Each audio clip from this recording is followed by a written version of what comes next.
Hello. I'm sure many of you are hungover from last night's festivities, but hopefully we'll make this fun for you. So thanks for joining us this afternoon. Any of us that work closely with artists know the importance and sometimes struggle of keeping up buzz around a new artist or a new project or even an established artist or song. So today we have some experts from all areas of the business who will weigh in and kind of tell us how we can navigate that that struggle to keep the momentum up. All right, we're going to start with Sarah. Yes. From a DSP perspective, what is Amazon Music looking for when supporting music? Is data, social, marketing plans? Yes, I think it's so helpful when we're able to understand the vision and the positioning of the project or single that an artist is putting out at any size. It allows us to have a really good look into ways that we can plug in and support. And I think our Amazon Music for Artists app is super helpful. It's a way that the artist in real time can see data, whether it's voice and are people requesting it on Alexa. We have an indicator that goes from cool to hot. We also have really great hype cards. So if you're on a playlist, you can post it, and when someone taps it, it goes right to the song on the playlist. And we also have merch on demand. So there's a couple different ways that, regardless if you're just starting out or you're doing your second or third headline tour, that you can use these tools easily without being gated or need someone to set that up for you. And so when we have an understanding of where you're at in your cycle, what your goals are, then we can kind of also have that conversation on how you can engage your audience and drive them back to the service. I am tagging on to that. I have a cup in my office that says, playlisting is not a marketing plan. I love that. I agree. I think that's the thing, is if you build that audience, they will be there to support you and grow with you. And I think that's the foundation that really helps find success. Yeah, great. Moving over to Travis, from a radio perspective, songs of the radio chart can take 30 to 50 weeks to climb to the top. Streaming traditionally moves faster. What do you consider outside of streaming numbers when looking to program? I mean, I know that there's a chart cycle on songs, but we have our own cycle on songs because we got to understand who our core listener is. And once you have that understanding who your core listener is, you just got to feed those expectations. So the time frame is their time frame. A song may be, we've had examples of songs technically being done at the end of their cycle, but they're not done with us yet. There may be songs that have not been put out yet officially as singles, and we just have to understand who our core is, be curious, and decide that, hey, this is good for our core. I don't care what the timeline is. It's really about what your core listener is and understanding what they want, what their expectations are, and finding the right song, no matter where it is in the cycle. Early's good, whatever. It's really about them. It's not really about following a certain timeline necessarily for what we do. To tag on to that, it sounds like you're focusing mainly on the reaction from your audience, but do you continue to follow outside factors once a song has been put in a program? Meaning, do you continue to check and see if the streams are matching how it's rising on the chart, or do you look at just your own data? I mean, there's different contexts here because we have different categories and stuff, and I've kind of set it up what we do locally, so I can look at things in different contexts, because there's some stuff that streams and it has its own story why it is streaming. It could be a collaboration, it could be where it's playlisted, that kind of stuff. So we look at each song in its own individual wrapper depending on the data we're looking at. So for instance, I'll give you an example. We started playing Worst Way last year. I just felt that was a hit. I knew our listeners would love it because understanding our core listeners, and we weren't really going to wait on. I wasn't going to wait why do we have to wait in line to play this? It's already out. We knew our listeners would like it. Let's get on with it. And so what we did on that song is obviously there was some streaming stuff that we had seen on that song, plus the song's freaking great. And then, it freaking researched, and the streaming numbers even got bigger. So we do look at that stuff after the fact.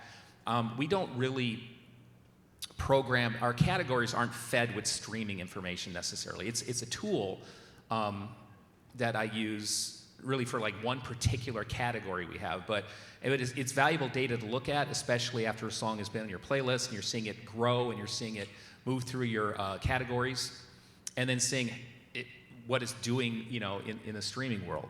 We see some data that I like having a big picture look at stuff when it comes to the streaming. I like to see album tracks, gold, recurrent, all that stuff, so I can kind of just see, hey, are we missing anything? Because if it's there, we could be missing out on something that listeners really like, and we want to meet them where their passions are, basically.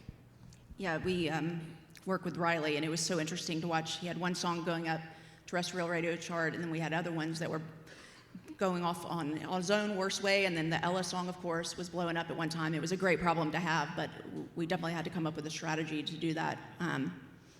Make sure to check out the Worst Way music video if you guys haven't. Lucy. So once music has been released and you hopefully have gotten playlisting, marketing opportunities, what do you, along with other departments at Big Loud, what do you do to then jump in and make sure that you're continuing to grow on those playlists or get additional ones to make sure that you can keep your spot, essentially? Yeah, I think the overall strategy usually is how do we create and ensure as many touch points for a fan or a potential fan to discover a song or to discover an artist. So if you're at radio and you've got maybe a couple playlists like you mentioned, you're layering on different marketing opportunities and looks through advertising, which we can get super nerdy in terms of how we're targeting, who we're targeting, where we're targeting, content strategy in addition to that. So official videos, lyric videos, social and short form content. So making sure that you have content live across multiple platforms at the same time, tapping influencers, seeding influencer content as well as your own content to different platforms as well.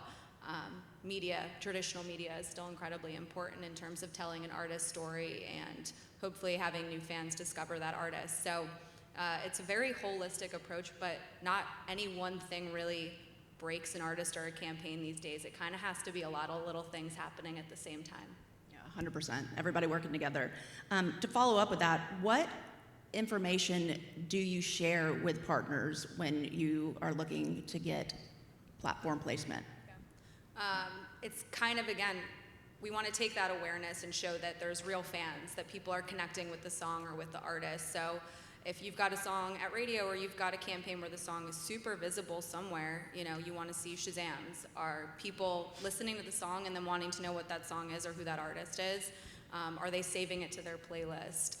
Are you transitioning from that kind of passive listener who's discovering a song in a playlist, and are they really engaging with it and seeking it out on their own? So we're looking at all of that on top of all kind of the marketing moments I just mentioned. If there's a great press look, a great story, an artist to watch list, whatever it is, kind of just continuing to feed that story, tell that narrative. Social numbers, are their platforms growing? Are people following them after they see a quote-unquote viral video? All of that I think is really important to share to tell that holistic story of the campaign and the artist itself. Totally. It's a great point about showing where the fans are and the super fandom, which is more important than ever, showing them that there is a demand for this music outside of what you're seeing in the streaming space. Johnny Chang, you have a unique position because you program Pandora as well as Sirius XM. Do you consider different things when programming for Pandora than you do for Sirius? Yes and no. You're right. It is we are in a very unique situation in the sense that we can get you streams and over the air often at the same time. It is nice to have your own in-house DSP. We have in-house data that we look at almost every day. And for the purpose of this room, I know most people, when you think of Sirius XM Country, you think of the highway. at the end of the day, as progressive as the highway is, at the end of the day, it's a radio station. So, there's only so much room on the station, and for that to whittle down the choices, we do use Pandora. We look at what we play on Pandora, and the industry's starting to realize that, everybody wants to get on the highway, but there are multiple avenues to pursue to get on the highway, eventually get on the highway, and that's using Pandora. And so we're seeing a lot more emphasis on what we do on Pandora. But let me take a step back. I know certainly the folks in this room, the folks on this panel, we talk a lot about data, okay? But at the end of the day, it is still what we love, what we hear. Like my board of directors right there. There are like 4 or 5 of them right there, and we meet multiple times a week, and we talk about music. And a lot of it is not so much that what is the streaming at X platform or Y platform. It is, what do you like? What's catching your eye on TikTok? Sometimes. So, and that way it funnels its way through Pandora and SiriusXM. Right. It's still so important to have something AI can never do right is a gut feeling or a hunch or an A&R ear. So that's like a refreshing thing to hear, right? A question that I get asked, and by that I mean pressured by quite a bit by managers, is they want to meet everybody at a DSP or a radio station before, thinking that it's a crucial step to them getting to the next level with them. Can Travis, Johnny, or Sarah, whoever, we'll start with you, Sarah, if you want, Sure. Is that something that you feel is necessary? I don't feel that it's necessary to do exactly. I think it's very helpful to get to know artists and build that relationship and earn their trust. I think that's super helpful. You can understand them better. But I think meeting with an artist comes at a certain point on the journey. So there's different milestones you're gonna hit, and then you're gonna get to maybe that meeting. And I think those milestones that you're hitting is knowing what the songs are gonna be, what the next project is, what's the marketing around it, what's the theme, what are the drivers. Because if you can come to us and we can sit down in a room and have a conversation on how we can build something together, that's super helpful. We want to be respectful of an artist's time. We don't need them to come and say hi for 5 minutes and then leave and go to their next. We know they have such busy days, and we want to be very mindful of that. So once we know what the project is, we like to try and meet artists one time per cycle, and then we can really talk about the fandom. And I think our #1 leadership principle at Amazon Music is customer obsession, and our goal is to help you drive that fandom and that obsession. And we look at the programming mix and how playlist is going and how many people are searching for you versus like what's on our station. And when we have all this information, we can sit down and say, hey, we really see that programming stations are doing a lot. Maybe we do a custom utterance or some really fun liners and drive them back and make people really aware, so when that project launches in a couple weeks, they get the notification. And I think, that exclusive, unique, and compelling content that we can build with them to drive back the service is so helpful. And so that's when that meeting is really, really helpful on the journey. But we don't need it early to hear that you're doing something and then 6 months later be like, well, now we have the song. It's like, we're happy just to wait until they're ready. It's not a fast pass, Exactly. Johnny or Travis? I'm old enough, although I don't look it, to remember when Radio Tour was the end-all be-all. You started everything with that. How impactful is it today? I'm going to be honest. I was just, while you were talking, like, how many people came by KKBQ last year on a radio tour? I think it was under 5, maybe 4. It's like, I was thinking, it's not happening anymore. I don't necessarily think that's a game changer. We're still embracing exciting new music and new artists and things like that. If there's a great song, there's places we can go to discover what the artist is about. If they're playing in Houston, we have a lot of clubs and venues. There's a lot of places to see them in action and see the passion that listeners already have for these artists. So that's super valuable too.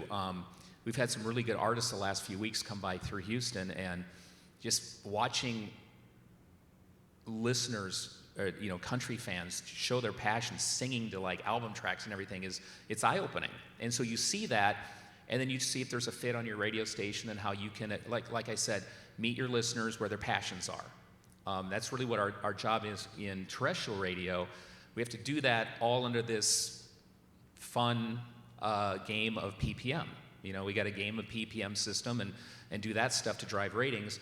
But also it's important that at the end of the day, we got listeners who love country music, they love artists, they love the legendary artists, the legendary hits, they love music discovery, and really finding that song or artist that taps into that passion and basically celebrate that with them. That's super important. That's what we try to do. So the radio, getting back to the radio tour part, I mean, it's fun to meet the artists and kind of get their story, but it wasn't any game changer thing last year. It seems like it's less and less every year, to be honest. So, Yeah, I would imagine growing budgets. Johnny, Well, you don't want to meet anybody? SiriusXM Pandora Country is based here in Nashville, so no, a radio tour is not necessary. However, my team and I like to meet the folks, meet the artists and management groups. I just don't think there's a substitute for the human touch. Lucy, a question that I get. Oh. Is that for Lucy? Okay, or for the question? A question I get asked a lot running streaming is obviously what's the cadence? How often do you put songs out? What's the magic number? How many do they need a year? It's a difficult question to answer, but I'm curious. What do you do? How do you advise in your role? Yeah, I mean, I think you have to do what's best for the artist, and we're living in a world where everything is happening so quickly. So I kind of like to joke, I mean, our job is to just be the best to react. Most of our artists are constantly teasing new music. And so if something all of a sudden starts to raise its hand and we didn't necessarily have a release plan for it, our job is to react accordingly, and that could happen within, maybe it's 2 weeks after the last song came out, maybe it's 5 weeks, maybe it's 8 months. It kind of really depends. I think there is a sweet spot kind of in that like 4 to probably 6 week period, but in terms of plotting releases, it's, especially when it comes to developing a newer artist, we're kind of encouraging them to consistently share new music, whatever they're comfortable with, and then making sure that we're on the back end executing really quickly. So if something is reactive or fans are saying, we love this song and we want it on streaming platforms, we can get it up pretty quickly. Right, yeah. And that's something we always say is keep feeding the beast, right? They want more and more, and they're used to immediately. And we try to do that as much as we can, but building a story and a brand as well. It's a dance, right? Sarah and Travis, as the music business becomes closer to genreless, I would argue you still have to at certain times. Do you find it a blessing or a curse when an established act decides to put out their version of a country project? By that, what I mean is, do you feel like you have to walk a dance between their obviously, the example is obviously being Post and Beyonce. Do you feel like it's a gimme because they're such superstars to go in these country playlists, or do you have to kind of seed it and watch it to see how that core fan reacts? I think for us, it goes back to the music, and it goes back to the leadership principle of customer obsession. I think we get the music. It's the most important piece where everything starts. We share it with programming, and then we try to be really open-minded and put it where we think the customer's really gonna discover it and lean into it, and then we watch to see what the data looks like. But I think it's really, letting the music speak for itself and giving each artist the platform and opportunity to really try and get their music to the right customer. That's great to hear, especially when all different levels are looking for placement. Travis? It's funny because I've heard arguments on both sides when it comes to crossover artists and stuff like that. To me, it just comes down to the music. If you got an album that's just stacked, I don't care who's singing it. If it is a great album, I think if listeners, it fits the vibe of your radio station, it's solid, it is stacked. The Post Malone album was fantastic. We had to play it. It was good. We've had instances where there's been some crossover artists who've done country projects that just were not good enough. And I wasn't going to play something just because of their name, so we could attach our name to someone like we're hanging out with the cool kids, you know, that kind of thing. But quality music wins. I remember when Darius Rucker's first album came out. That was stacked. You just had to play every freaking song on that album because it was so good. It doesn't matter. It's about the song. It's about the connection with our core. And if it fits the vibe of your radio station, you got to play the best music. And I have no problem with that at all. It's not just going to play it only because of their name.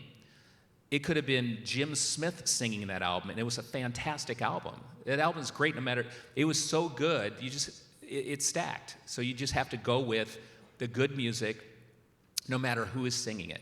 And then if it's a brand new artist, it's our job to get them familiar and really, work it, get our listeners to know them. They may have a head start. They may already know them from another format. But if it fits the vibe of the radio station, it fits the vibe of our format, you got to go for it. Great. Lucy, not to put you on the spot or give away your secrets, but how vital is advertising a part of the plan, especially when you're looking at hopefully a long life of a song or project? I think advertising is incredibly important. I think more and more it's becoming a vital part of our marketing strategy and our marketing campaigns, and making sure that the content that's already organically working or organically in the world and fans are reacting to, that you can find new ways to get it in front of more people who might like it. I think it's incredibly important. Is that something you like to know or consider, Johnny, when programming? Like, I know now, I more than ever, when I'm pitching something, I tell you everything that's going on from the start, so you know that we're doing our part too. Does it make a difference knowing that there is an advertising plan? Why would you ask me this right after Lucy just said what she said? Sorry. Sarah, you want to take that one? It's cool. You definitely want to stay top of mind. I mean, certainly there's so much noise out there. You want to be front of the line. But at the end of the day, does it really make a difference for our team? Probably not. That's good to know. I mean, because it's a tool we'll continue to use because it's data that's being built. But that is good to know because we're often encouraged to share that. So now I've asked you all the heavy-hitting one. I think we can wrap up on a fun one. I'd love to hear from each of you, who is a new act that you're really excited about or a new project that you're excited about? I got too many, but we're playing a couple artists right now in Houston. Braxton Keith has a song called Cozy that I was on vacation last summer and heard it, and I was like, this is a really relaxing song. And I got obsessed with it, and then did some digging, found out about him and stuff like that. We just started playing it. I didn't know if he was signed. I didn't care. We were just going to play it. And we're seeing stuff where it's working. So I don't know where that's going to be on the timeline. I don't know what the goal is, but we're just going to get on with it. So that's one artist that we're super excited about. Last year, we started playing Tucker Wetmore before he was signed. It just, let's get on with it. I didn't know what the plan was. I had no idea what label he was going to end up on. It didn't matter to me. It just mattered. It was a great song.